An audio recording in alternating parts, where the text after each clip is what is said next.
Hello everyone, welcome to today's class on business prose. Today we shall be discussing Appro JRD, an essay written by the eminent writer Sudhamurthy. Now let us start this essay by discussing the biography of Sudhamurthy. As you all know, Sudhamurthy is the executive chairman of Infosys. She is a celebrated writer as well as the chairperson of Infosys Foundation. She is an engineer by profession and had taught at Bangalore University. One of her significant contributions include improving the library and computer facilities in government schools of Karnataka. She has founded orphanages and volunteered many rural development initiatives. Now let's check her achievements and awards.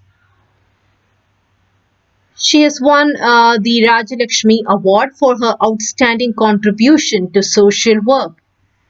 She was honored with Padma Shri in 2006. Her notable works include How I Taught My Grandmother to Read, Mahashweta, and Dollar Bahu. Now, this essay that we are going to discuss today is about JRD Tata.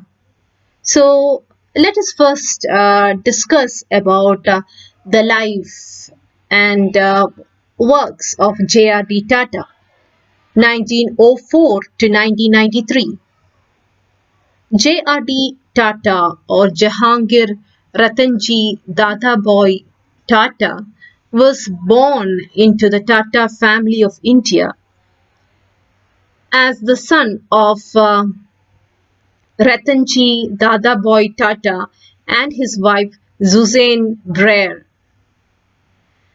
He is best known for the founder of several industries under the Tata Group, like the Tata Consultancy Services, Tata Motors, Titan Industries, Tata Salt, Voltas, and Air India.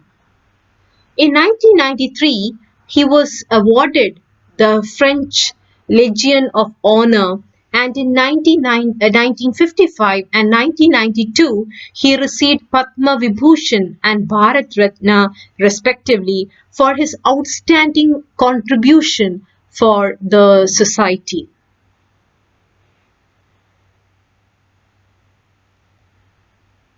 Now, as I've already told you, uh, JRD Tata was a great humanitarian, and the ethical values that he held very close to his heart was also reflected in the initiatives of Tata Group.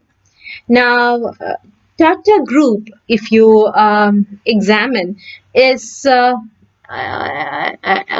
group that was founded around 150 years back, and it is dedicated to make positive social impact in the society. Now, 66% of Tata Sons equity is held by Tata Trust, and the dividends flow to support humanitarian works of the trust. Now, from the pictures, you will get an idea about some of the outstanding contributions that Tata Group has done for the Indian society. Now, one of the important commitment of Tata Group has been to provide quality education for the marginalized communities.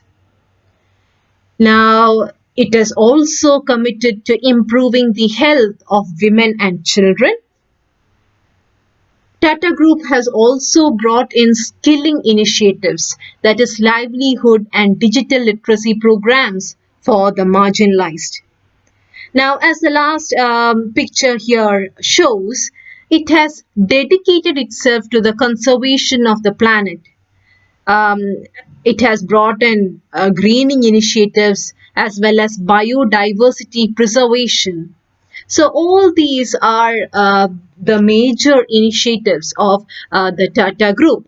So from this itself, you understand that Tata Group as well as JRD Tata has stood for or has always had a very strong commitment to the country as well as to its citizens.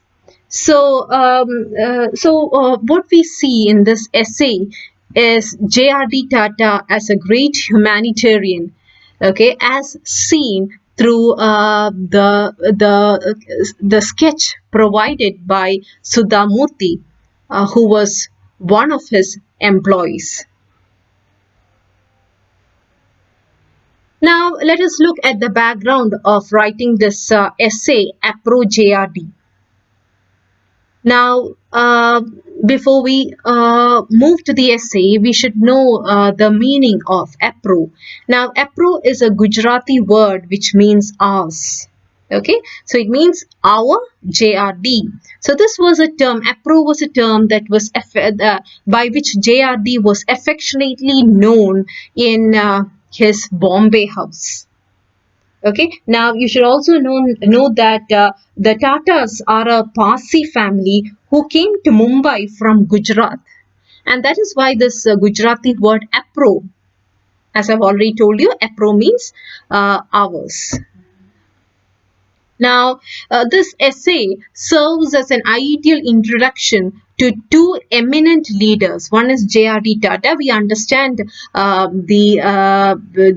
this great industrialist as a person, as a great human being in this essay, as well as we get an idea about the personality of Miss Murthy herself.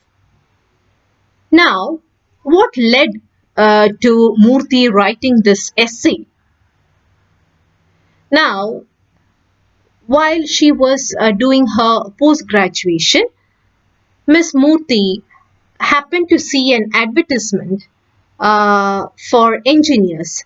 Now, this advertisement was issued by Telco, which is a Tata enterprise.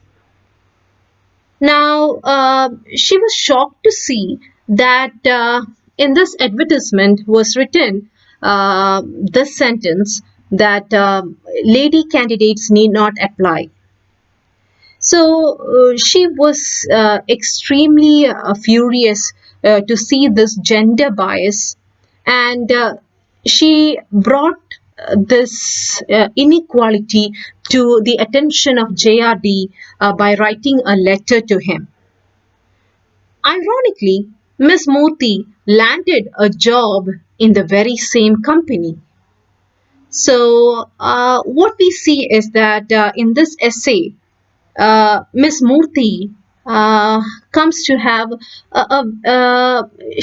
her perception towards the Tata Group changed after she became an employee of this great institution.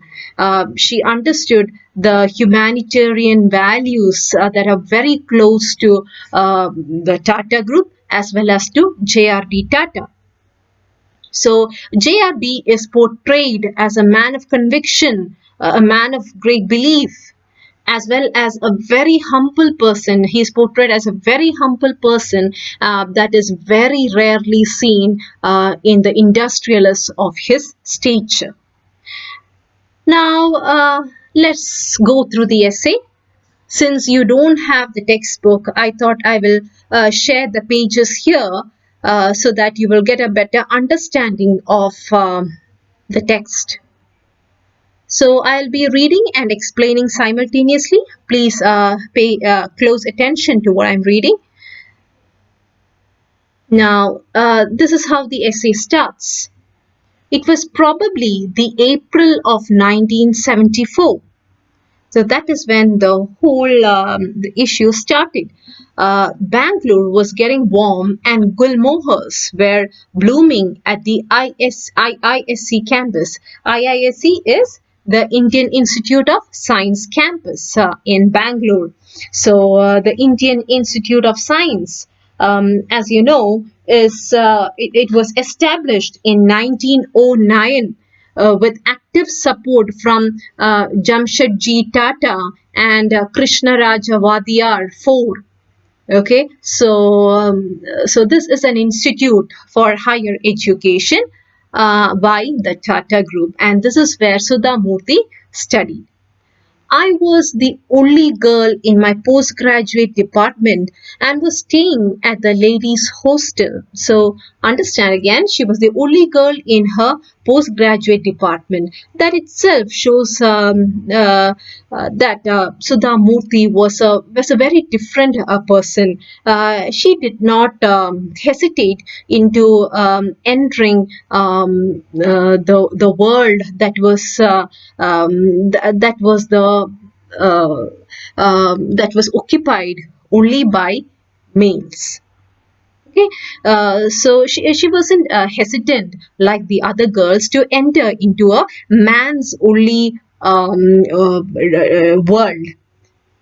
Other girls were pursuing research in different departments. What do you mean by pursuing? Here is the word pursuing, which means to follow or to continue research in different departments of science. I was looking forward to going abroad to complete a doctorate in computer science. I had been offered scholarships from universities in the US. I had not thought of taking up a job in India.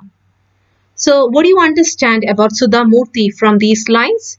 You understand that she is a brilliant student as well as highly ambitious.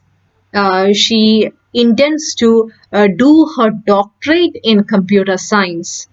So, that is what she says. Now, all her plans changed when because of a particular incident that had happened, and that is what we are going to see in the next paragraph. One day, while on the way to my hostel from our lecture hall complex, I saw an advertisement on the notice board. It was a standard job requirement notice from the famous automobile company Telco. Now, Telco, it was earlier known as Telco, now we know it as Tata Motors. It stated that the company required young, brilliant engineers, hardworking, and with an excellent academic background, etc. At the bottom was a small line: lady candidates need not apply. Now, that this is a main point. This is the main point of this essay. This is what triggered Sudha Murthy to write this entire essay. So I read it and was very upset.